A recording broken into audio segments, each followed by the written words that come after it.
Very good evening, Molweni Private Property family. I'm Martha Shingange, your guest host for this special edition of the Private Property Podcast. Thank you for choosing us on this Tuesday, and a warm welcome to all our viewers on YouTube, Facebook, and Instagram. On these same platforms, we bring you awesome shows that suit your every need, your taste, and choice as you venture through property investment. Our 8 p.m. lineup starts on Mondays with Chad on the Home Buyers Show, who comes in again on Fridays. Here you can marvel and possibly buy some of the most beautiful properties in the market. All your agricultural inspiration and insights. Mbali is on Tuesdays and Thursdays with the Farming Podcast. Esty comes in on Wednesdays with incredible stories of people who have taken that first step into building legacies through property in the First Time Home Buyers Show. A special welcome to all the queens of our private property community. We hope you've had a beautiful Women's Month. And of course, we are still in the mood of giving away lots of cash to you, our valued fans, as a small token but heartfelt of saying thank you for being part of our family. So if you haven't entered the competition yet, please do so quickly. Find a post that has been pinned on our Facebook page and comment with the following hashtags. It's hashtag 1 million followers, hashtag 10,000 comments, and hashtag 5,000 shares.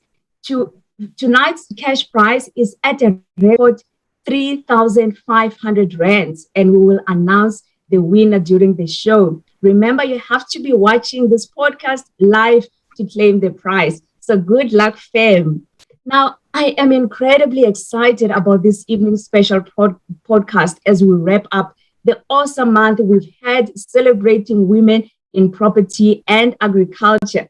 And what other great way than to close off with the gorgeous queens of private property who bring you 3 of our shows. So really well done to private property for putting women in the lead. So it's 3 ladies out of the 4 shows that we have. So that is quite pretty awesome, if I must say. This evening, I am having tea. So here's my tea with the queen of property, Uzamantunga Kumalo, who is the host of the Private Property Podcast, whose seat I am warming this evening. And of course, we have our award-winning farming queen, Umbali Nogo, who does the Farming Podcast, and the vivacious Queen Esty Klassen, the host of the First Time Home Buyers Show. So a cozy high tea would have been awesome, but then COVID-19 happened, so we are doing it virtually.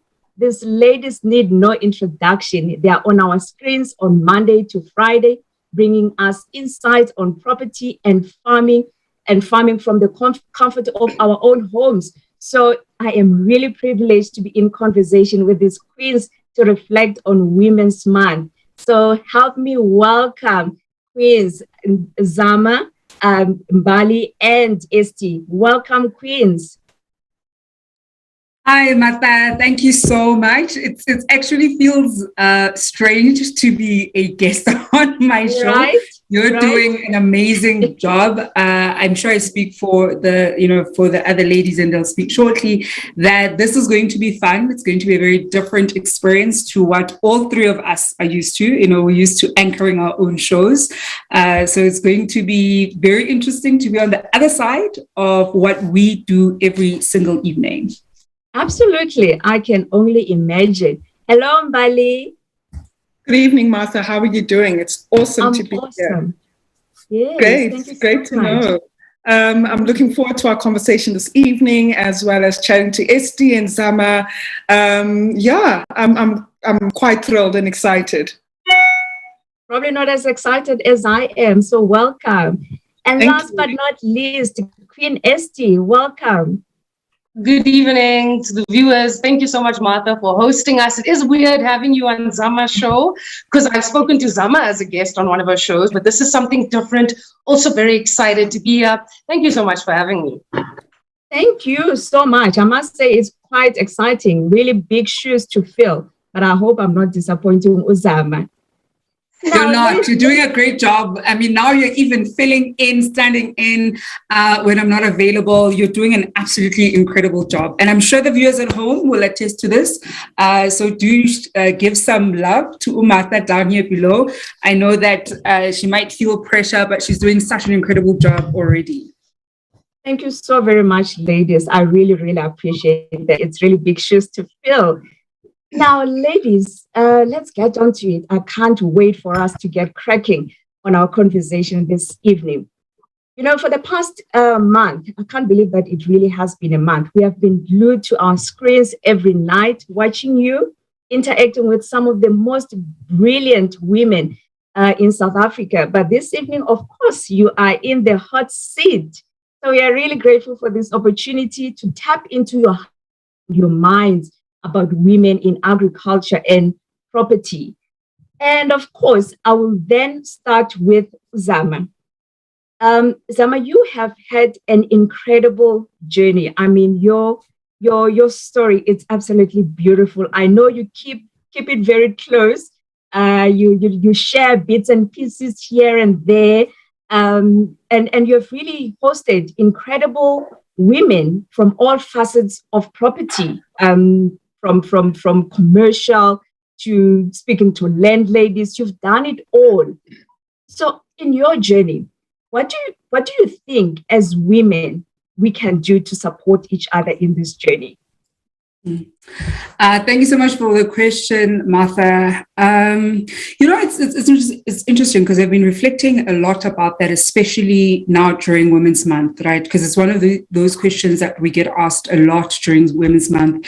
You know, how can we as women, pull each other up? How can we make sure we take each other on the journey as much as possible?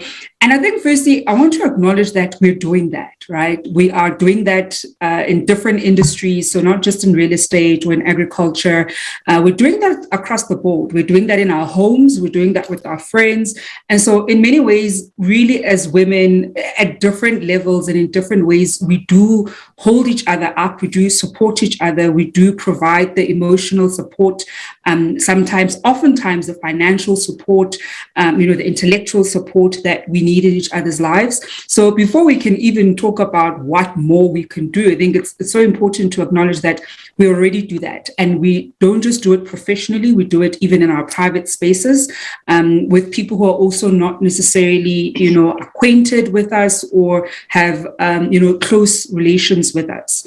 I think what we can do better, I actually want to flip the script slightly. I think what we can do better and should do better is providing better support for ourselves. I think as women, we do, we spend so much time giving and spend so much time being there for people, being there for our loved ones, showing up at work, wanting to do your best at work, wanting to be, a good mother, wanting to be a good sister, a good, girlfriend or fiance or wife, that we don't equally give ourselves that kind of attention, that kind of care. And we don't realize, Uguti, not paying ourselves first, not taking care of ourselves first, whether it's professionally or in any other way, is to our own detriment. And I mean, we're seeing, and this is one of those things that I track, we're seeing large percentages of women in general and Black women in particular, for example, who are getting admitted to hospitals because of stress-related, things. I myself speak about, landing up in hospitals far too many times because of stress. And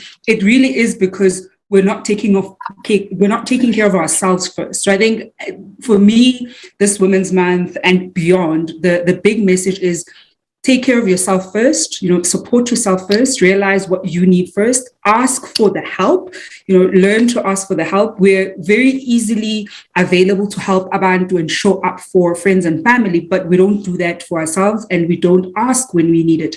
So I think my big thing now is self-care is important. And I think the more of that we're able to do, the more we'll be able to show up for our friends and family in different spaces, whether it's, personal or in a professional context. No, that is so profound, Zama, because I think as women, we are nurturers, right? So we're used to giving first and giving of our everything before, we look after ourselves. And that is so important. I like what you're saying, because at the end of the day, you cannot pour into others from an empty cup. So you must fill yourself first before you can pour onto other people. So that is absolutely awesome. I really, really can resonate with that. And now let's move over to the Queen, who recently celebrated 50 episodes of the First Time Home Buyers Show. Esty, congratulations once again, ma'am.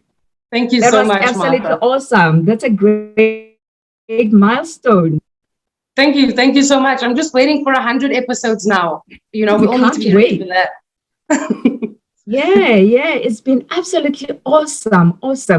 And you've interviewed, young entrepreneurs, people who are really just starting out. It must be quite inspirational. So, and also recently during this Women's Month, particularly, the women that we had on your show, they're absolutely incredible. I was sitting and I was going, wow, my goodness, I have really been amazed. What would you say are some of the key lessons that you have taken away from those ladies that you have been in conversation with during this time? I want to emphasize again on when you say that they're younger than, a lot of young people come to my show and even younger than me. And it is extremely inspiring to hear these stories of young property investors, male, female, who are just, taking that leap of faith. And that's something that I echo quite often in the show. But for me in particular, like with regard to Women's Month, I've had 4 powerful women on the show this month. And the most important thing and the lesson or the key things that I take away from this is that anyone can do it, right? And that was what I tried to show the viewers at home with the First Time Home Buyer Show. You can look, you can sound, you can, sound like someone, but you too can do it. And that's what's so important about sharing these personal stories with people at home, because that is what I aim to do. And I think another big lesson is that mistakes do happen. And exactly what Zama said, I want to echo on that as well, is that when we work on ourselves, it's easy to not beat ourselves up about these mistakes, especially in the property industry. A deal can go wrong. And for us to just know thyself and to be able to take control, especially as women. I mean, going into Women's Month, my biggest fear was that I do not find enough female women. That was my biggest fear. And I think that that's another, stereotype that we need to break as women in the property industry. But yeah, those are some of the very important things that I learned this past month.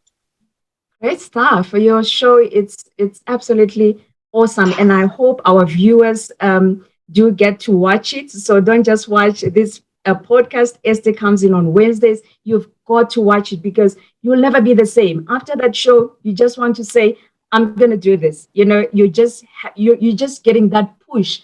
And it's absolutely beautiful. So to all our viewers, that is the show to watch. Now let's chat to Mbali. Mbali, agriculture is still a pretty much male-dominated industry. And honestly, we are really inspired by what you have been doing. It's absolutely incredible. Your achievements, they really are humbling. Uyimbogodo, without a doubt. So, Mbali, I would like to know from you, how are you paying it forward in terms of empowering other female farmers in this quite challenging and tough industry?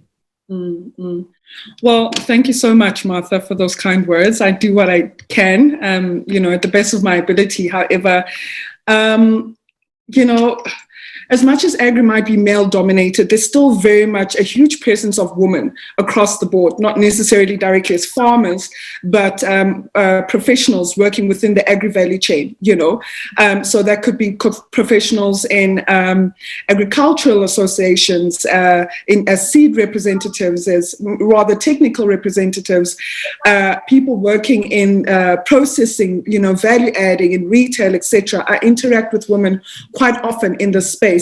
But when you come into primary farming, indeed, I think the male, our male counterparts as farmers definitely outweigh the females, especially even at a success level. You know, obviously everybody has their own definitions of success, but when you check in the peri-urban areas and the rural areas, smallholder farmers or small scale farmers are predominantly women. You know, I recently had a chat not so long ago with someone I admire in the sector, and he was mentioning that, you know, in the old days when he grew up, all the men went to the city to work and search for gold, etc., and the woman was staying at home.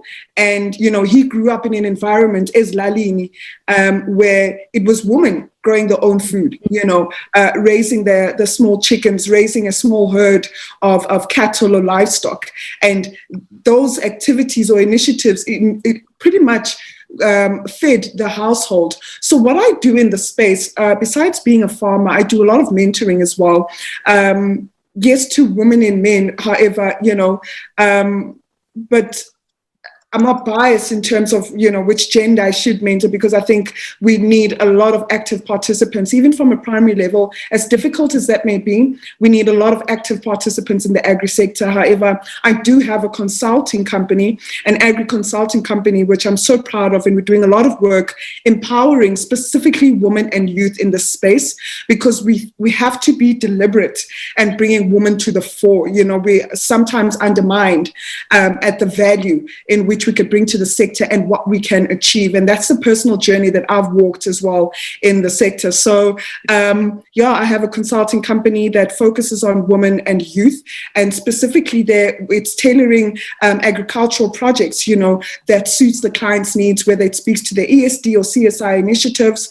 And over and above that, we bring opportunities that farmers, these women or youth, would not ordinarily find in the sector. We bring them forth where they could, you know, take advantage of these opportunities, because you often sit in boardrooms where people say, we can't find farmers, you know, but there's so many of us. So over and above the consulting, I do a lot of mentorship as well. And yeah, I think just by virtue of being a woman in the sector, I hope I'm inspiring others who see my journey and know, and as well as believe that they could too become successful in this sector. Oh, that's awesome. I think to that, I will say, Womandla, you are out there, you are doing it, you're making us so proud. I look at you and I'm like, wow, that is absolutely beautiful. Guess what? I now watch your show very passionately, because I'm thinking, this is probably something that I can do. You know, one of these days, who knows? Absolutely. I thoroughly support you going for it. Yeah, thank you. So, ladies, you know that we have been running this awesome show. Tonight's cash prize is sitting at 3,500 rands. There's a lot of activity in the comment section. Our fans cannot wait to find out who is taking it. So it's been rolling over. I think this is the 6th day, if I'm not mistaken. So without wasting any more time, let's find out who's the lucky winner of tonight's cash prize. And the 3,500 rands as selected by our random picker goes to... At least I've got company today. I've got people I can be excited with. And the winner is Rachel Pillay. Congratulations, Rachel. We are crossing fingers that you are watching and you will claim the prize before the end of the show, and do enjoy that cash prize. So, ladies, let's get back into it. You know, we are quite busy. We're living quite busy lives. We are working full time. We are investing. We are running our entrepreneurship ventures and a whole lot of things. We don't always take the time to spend with each other. I'm even talking about you ladies there, the three of you in the same space, but we just never have that time. So now that we have managed this evening to get you under one roof, although virtual roof, ladies, I would like to know, what is the one thing? Rather, I'm giving you an opportunity to ask each other that one thing that you have really liked to know about the other. And this is how we're going to do it. I'm going to have Bali first, asking Esther one burning question, that one thing that you would really love to know about Esther. You can ask her anything. They're free for all this evening. Awesome. Awesome. So, Esty, my question to you is, how has your life changed since the pandemic started? So, name one pro and one con in terms of how your life has changed since the pandemic started. Sure. Thank you, Mbali. Wow. Deep questions this evening. I think a pro would definitely be, I'm really just grateful for the fact that I'm here. There's an entire pandemic, there's this thing going around, and I'm still safe. So that's definitely a pro. How it changed for me is just, I miss the human element. Like Martha said, we have this opportunity to get to know each other, to be with people. I really miss that human interaction. So that's, yeah. And a con? A con would definitely be, sitting at home, being trapped in this square box. For me, I'm really an outdoor person like you, Mbali. I want to go to the farm. I want to, get my hands dirty. Yeah. Okay, thank you. So we really cannot wait for this pandemic to just go away so that we can go out there and meet again. So yeah, let's remain hopeful that things are going to change soon. Now, Queen Esty, you've got Zama. Ask her one thing. Anything tonight, anything goes. It's all yours. Question. It's all yours. Zama, are you ready? Yes, I'm ready. I hope it's an easy one. I'm ready. I think it's something you're gonna like. If anything, I think I know you now. Watching you every night. For me, I think so. You spoke a lot about earlier when you answered the first question about that woman. We need to take care of ourselves in order to, pass on that nurturing quality that we have. And maybe I shouldn't. My question to you is actually 3 characteristics that you believe women need in order to thrive in the property industry, because we're here. But if you can't do 3, let's do 1 because of time. That's my question. Thank you for that great question. This is one of those I wish I had in advance to get a sense of which 3 I'm going to pick on. I think firstly the big one is you need to have vision. Right. And this is beyond even, real estate. I think have a vision for firstly your life, and it can change, as it does. Sometimes you want to take a slightly different direction, but have a sense of vision when you are leading your life and living your life. That informs the different decisions that you make in different areas of your life. And it can be in real estate. It can be, the kinds of friendships that you enter into and nurture. It can be the kinds of accounts you end up following on social media. So really have a vision about it. I think I'd say the second thing is be deliberate in the nature of the work that you do. I think right now, when I look at the real estate sector, there are so many opportunities and so many kinds of opportunities. So it isn't just about, for example, buying a rental apartment or buying a house and converting it into a multi-let. There's so many types of things. I mean, one of my big fascinations and sort of one of the businesses that I'm in is having a look at PropTech and what kind of PropTech, I'll say, companies do we need locally. And some could already be there in other markets, and we just don't have them here. So there's a wide variety of things that are available there. So be deliberate when you do certain things because you're not spoiled for opportunities. And so whatever it is that you end up, choosing to do, be deliberate about it. And then I think the third, I'll say, I guess, characteristic is you kind of need a bit of a thick skin. And this is also, again, it's not something that's only about property. I think oftentimes we find ourselves in different communities where real estate investing is concerned. It can even be, our community here on Facebook, for example, or other communities. I mean, I've seen different groups, I'm members of other different groups. By virtue of, meeting people in those respective groups doesn't automatically make them, ethical people or people who might not, for example, scam you. So you need a thick skin. You need to be able to still do your due diligence, even if, you met Umata, even if you meet me, let's say I make a public offering of some kind, whatever business that I want to be front facing, you must still do your due diligence. It's not sufficient to be saying, oh, Nyamazu Zamantungwa, I see her on social media, or I see her on a podcast or on a TV show, wherever the case is. So you really need to still do the basics. Don't think seeing people on public platforms or even seeing people on the show is an automatic, yes, that person, I'm going to, work with them without doing my research. So that requires a bit of a thick skin. And sometimes you realize, oh, okay, maybe these people don't work, maybe this person works. So I think really being careful of that is going to get you quite far. And I love the fact that you actually you practice what you preach. I mean, these are the lessons that you keep on giving us every weekday. So they are now coming out of us like, it's become so natural, your due diligence. That's the buzzword, we're practicing all of these things. So that's quite awesome. Have a vision. Just go out there, do it, and keep at it. So now, Zama, you now have the opportunity to ask a question. And you can ask that question to Umbali. Umbali. So my question to Umbali, I won't make it about agriculture, actually. I think, Umbali, what would surprise people? What's something that would surprise people about you that we just don't know about you, that once you share would probably, surprise us a little bit? Wow.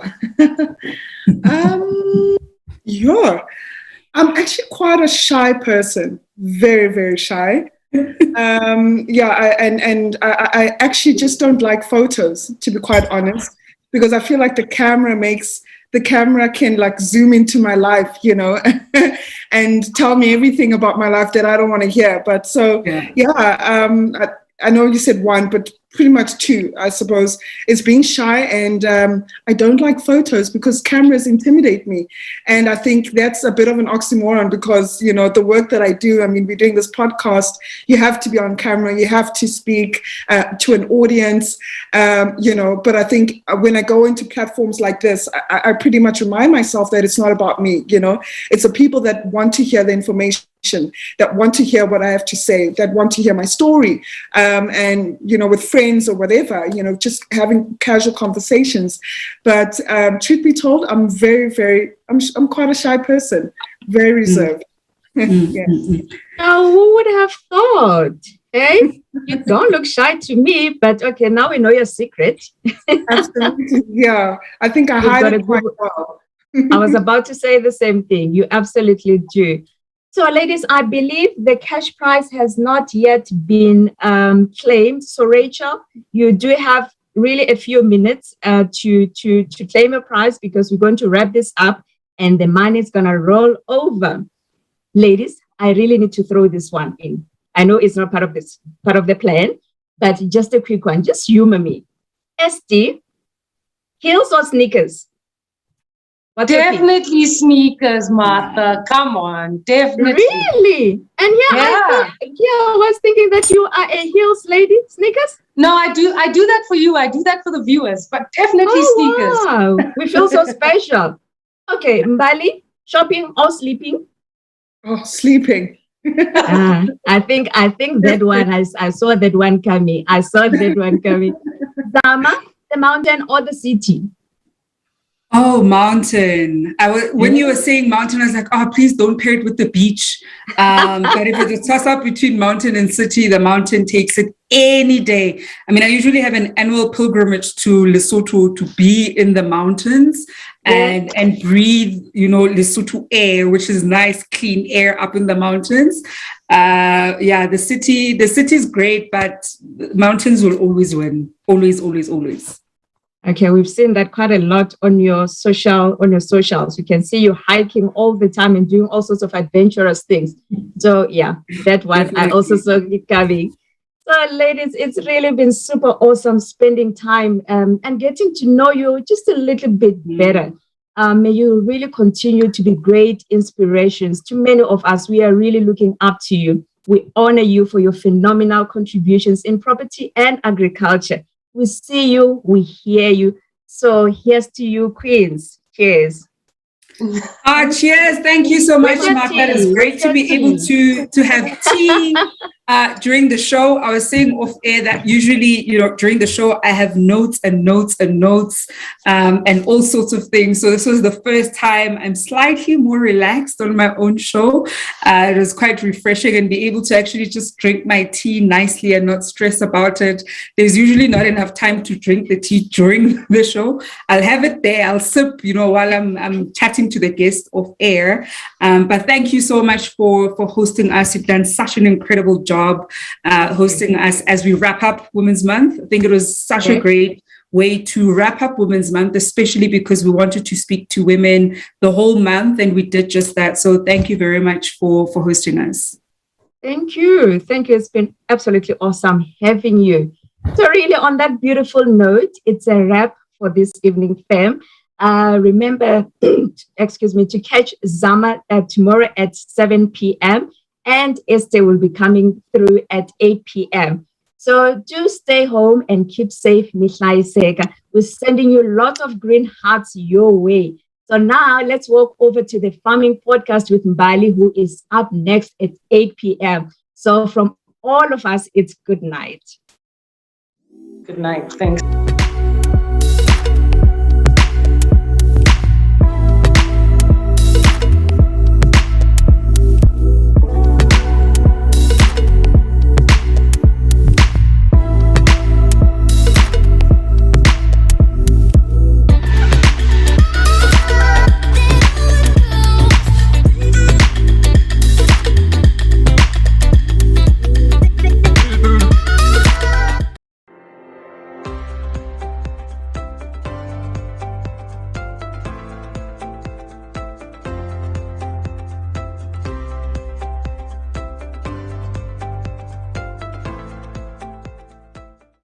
I live in the city. I don't have a lot of space.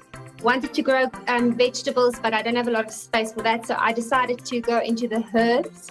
And I had to go out and, experience and get the opportunity to learn how to access the right. Most of the farmers will be saying. So it is basically just like everyday recipes. I just try to mix everything up.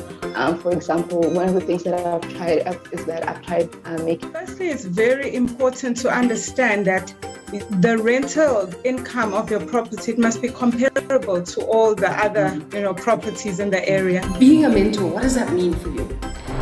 Being a mentor really is walking a journey with our mentees in terms of their businesses. So I work with... Here is a person who is advising clients on the more than likely their biggest financial investment that they're ever going to make. When we talk about where we're putting our money and what the property market out there looks like, it's certainly a competitive one.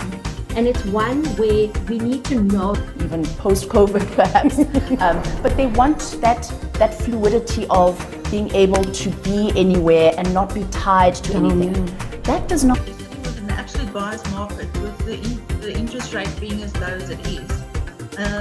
So anybody that can afford to buy that's renting should really... And also probably growing you're growing the property portfolio quite well as well. Okay, so my thing, people are acting as if it already is enforced. It's currently not, but the changes are already positive changes. I know people have been a little bit uncertain. It is such a broad kind of topic. When I like to talk about urban development. Young Professionals Forum was started in 2020, but it actually comes from university or the consolidation of university. When a seller wants to sell their property, they seem to think that everything that they are going to make out of the proceeds of their sale. I guess we've certainly come a long way, Zama. I mean, there were times when women did not even have rights to own property, and I mean, look at us now. Commercial property, Hetty, covers quite a lot of segments. So it covers offices, as you've so rightfully indicated. When we're talking about skilled artisans, we're talking about people who are carpenters, tool makers, fitters, joiners, mechanics, plumbers, etc. Those are the kinds of people that